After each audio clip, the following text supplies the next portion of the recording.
কারার অর্থাৎ পুরুষ মহিষের পিঠে চেপে মনোনয়নপত্র জমা দিতে এলেন কুর্মী সমাজ সমর্থিত নির্দল প্রার্থী অজিত প্রসাদ মাহাতো। আজ রাঁচি রোডের গভর্নমেন্ট গার্লস স্কুল থেকে মিছিল করে পুরুলিয়া জেলাশাসকের কার্যালয়ে আসেন কুর্মী সমাজের মুখ্য উপদেষ্টা অজিত প্রসাদ মাহাতো। মিছিলে মানুষের ভিড় ছিল চোখে পড়ার মতো। এই মিছিলের ভিড়ে কার্যত স্তব্ধ হয়ে যায় পুরুলিয়া জেলা শহর। মনোনয়ন জমা করে অজিত প্রসাদ মাহাতো জানান, আদিবাসী কুর্মী সমাজ স্বতন্ত্র জাতিসত্তার জন্য লড়াই করছে। সাথে সাথে আমরা প্রমাণ করেছি যে হুলহুলি টাইম, যেখানে আমরা দুদিনের সেমিনার করে প্রকাশ্যে মিটিং করেছি, সেখানেই কথা ছিল আমাদের এই যে জঙ্গলমহলের নিপীড়িত জনসাধারণ, এখানে জনজাতি গোষ্ঠী, তাদের ধর্ম, ভাষা, সংস্কৃতি আলাদা, অথচ মানে এই লোককে আজ ৭৫ বছর যাবৎ গোলাম করে রেখেছে।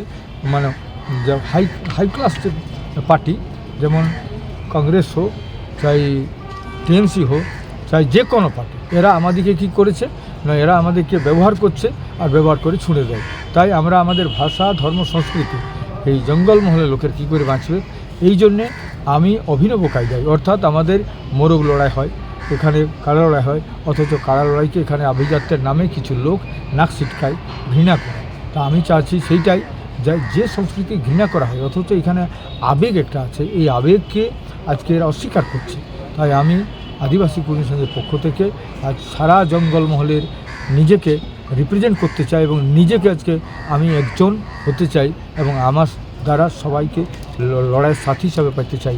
এবং আগামী দিনে পরিষ্কার কথা, অজিত মাহাতো 100% জিতবে এবং আগামী দিনে লোকসভাতে এই আমাদের জঙ্গলমহল এবং পুরুলিয়ার সমস্ত সংস্কৃতি, এখানে অস্তিত্ব, এখানে স্বতন্ত্র জাতিসত্তাকে তুলে ধরব এবং যে আমাদের ডিমান্ড, সেই ডিমান্ডকে ফুলফিল করব। পুরুলিয়ার সংস্কৃতিকে বাঁচিয়ে রাখতেই অভিনব এই উদ্যোগ। তিনি আরও জানান, পুরুলিয়া জেলার মানুষের দুঃখ দুর্দশার কথা তুলে ধরা হবে আমার কাজ। তিনি সাংসদ হয়ে কুর্মী জাতিকে তপশিলি উপজাতি অন্তর্ভুক্তি করা এবং সারনা ধর্মের কোড চালু করা থেকে পুরুলিয়া জেলার জলকষ্ট দূর করা। আজ অজিত প্রসাদ মাহাতো দ্বিতীয় অধ্যায়ের মনোনয়ন জমা দেন। অজিত প্রসাদ মাহাতো প্রথমে আম্বেদকর মূর্তিতে মাল্যদান করে তারপর গড়াম থানে প্রণাম করে মনোনয়নপত্র জমা দেন।